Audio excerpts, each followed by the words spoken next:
আসসালামু আলাইকুম। MKI 360 ডিগ্রিতে সবাইকে স্বাগতম। আজকে আমরা শিখব সংক্ষিপ্ত পদ্ধতিতে অতি সহজে কিভাবে ফটোশপ পিএসএ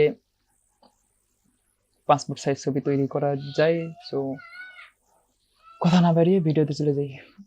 পাসপোর্ট সাইজ ছবি তৈরি করার জন্য আপনার কম্পিউটার বা ল্যাপটপে ফটোশপ পিএসএ প্রবেশ করুন। একটা লোড নিয়ে ওপেন হবে।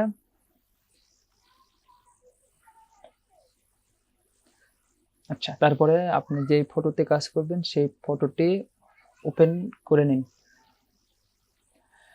ওপেন করার পরে সাধারণত সাবজেক্ট সিলেকশন, যেটা নানা ধরনের টুলস দ্বারা করা যায়, বাট আজকে আমরা সংক্ষিপ্ত পদ্ধতিতে পিএসএ আপডেট বাটনে কিভাবে করা যায় সেটা শিখব। সেই জন্যে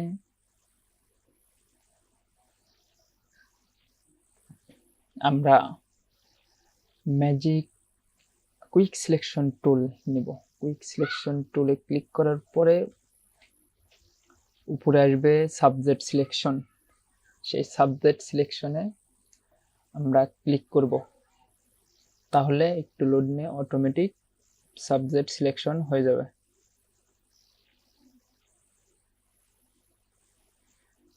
দেখতে পাবেন ওর খুব নিখুঁতভাবে সাবজেক্টটা সিলেকশন হয়ে যাবে। ব্যাকগ্রাউন্ডে যে রকমই থাক এটা দিয়ে সাবজেক্ট সিলেকশন করা যাবে। তারপর কন্ট্রোল সি কন্ট্রোল ভি দিয়ে দেবেন, তাহলে দুইটা লেয়ার হয়ে যাবে, ব্যাকগ্রাউন্ড লেয়ার আর একটা সাবজেক্ট লেয়ার। ব্যাকগ্রাউন্ড লেয়ারে একটা চাবি চিহ্ন থাকবে, সেটাতে ক্লিক করবেন, তাহলে জিরো লেয়ার হয়ে যাবে। জিরো লেয়ার সিলেক্ট করে নিয়ে ব্যাকগ্রাউন্ডে কি কালার দিবেন সেই কালারটি সিলেক্ট করে নেবেন। যে কোনো কালার দিতে পারেন।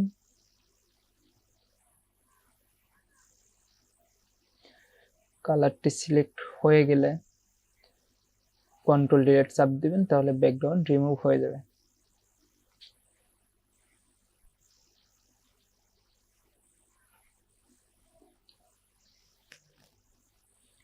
আচ্ছা, তারপরে কাজ হচ্ছে যে মুখের মধ্যে অনেক সময় দাগ অনেক কিছু থাকে, সেই জন্য মুখের ভালো অংশটা আই ড্রপার টুল দ্বারা সিলেক্ট করে নেবেন। সাধারণভাবে কিবোর্ডে আই চাপ দিলে আই ড্রপার টুল সিলেক্ট হবে। মুখের ভালো অংশ সিলেক্ট করার পরে ব্রাশ টুল নিয়ে অপাসিটি 20 থেকে 25 আর ফ্লো 20 থেকে 25 নিয়ে নেবেন। নিয়ে মুখে ভালোভাবে ঘষে নেবেন। আচ্ছা, ব্রাশ অনেক জায়গায় ছোট বড় করা লাগে, সেটা ছোট বড় করে নেবেন।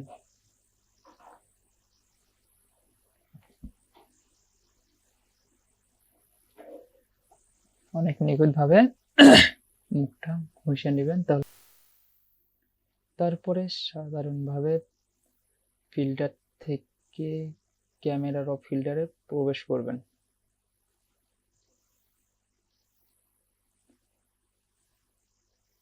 এইখানে বেসিক পর্যায়ে প্রথমটা একটু কমাই দিবেন,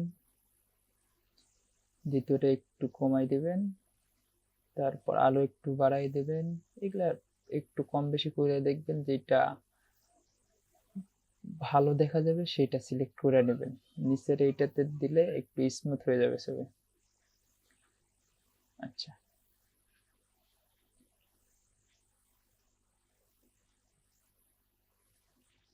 তারপরে ওকেতে ক্লিক করবেন, তাহলে দেখতে পাবেন অনেক সুন্দরভাবে ছবিটি আসবে। তারপরে হচ্ছে চুল যদি কালো রঙের না বোঝা যায় সেই ক্ষেত্রে ব্রোন টুলে ক্লিক করবেন। করার পরে চুলটা ভালো মতো ঘষে নেবেন, তাহলে দেখতে পাবেন চুলটা কালো হয়ে যাবে।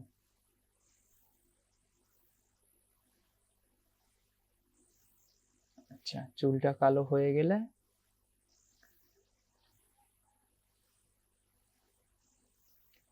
সাধারণভাবে আপনি ক্রপ টুল নেবেন। ক্রপ টুল নিয়ে ইঞ্চি সিলেক্ট করবেন, করার পরে 1.5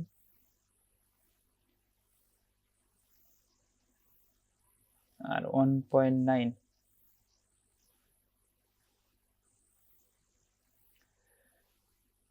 সিলেকশন দিয়া যতটুকু ছবিটা আপনি নেবেন সেই অংশটুকু সিলেক্ট করে নেবেন,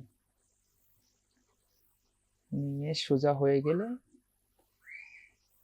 ইন্টার প্রেস করবেন, তাহলে দেখতে পাবেন অনেক সুন্দরভাবে আপনার ছবিটির কাজ হয়ে যাবে।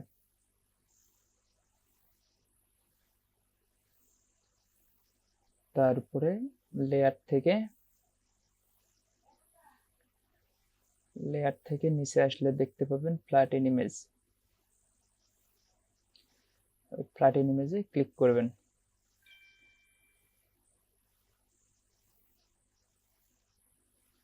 তারপরে হোমে গিয়া নিউ ফাইল থেকে একটা A4 সাইজ পেজ সিলেক্ট করে নেবেন, নিয়ে ক্রিয়েট।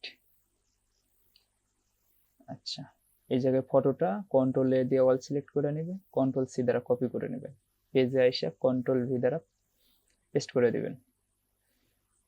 তারপরে বর্ডার গুলান একটু ফাঁকা রাইগা ছবিটা সিলেক্ট করে নেবেন, সেট করে নিয়ে ইন্টার প্রেস করবেন। তারপরে আল্ট্রা চাইপা ছবিটা কপি করে নেবেন, আল্ট্রা চাপ দিলে ছবিটা কপি হইতে থাকবে।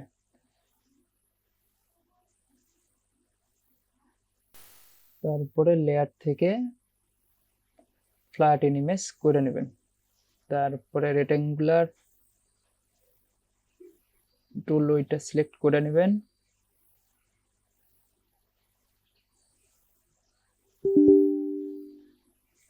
নিয়ে ছবিটুকু ভালো করে সিলেক্ট করে নেবেন। নেওয়ার পরে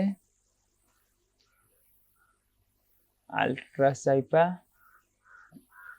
ছবিগুলো পেজে ভালো করে সাজাবেন, তাহলে একটা একটা করে ছবি সাজাইতে হবে না, 4টা করে ছবি, 5টা ছবি একবারে কপি হয়ে আসবে। এইভাবে অতি সহজে পেজের মধ্যে ছবি সাজাইতে পারবেন এবং প্রিন্ট দেওয়া নিয়ে পরবর্তী এক ভিডিওতে প্রিন্ট দেওয়া বিস্তারিত জানাবো।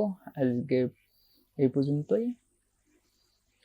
ভালো থাকবেন, সুস্থ থাকবেন এবং ভিডিওটি ভালো লেগে থাকলে লাইক, কমেন্ট, শেয়ার এন্ড চ্যানেলটি একটি সাবস্ক্রাইব করে সাথে থাকবেন। আজকে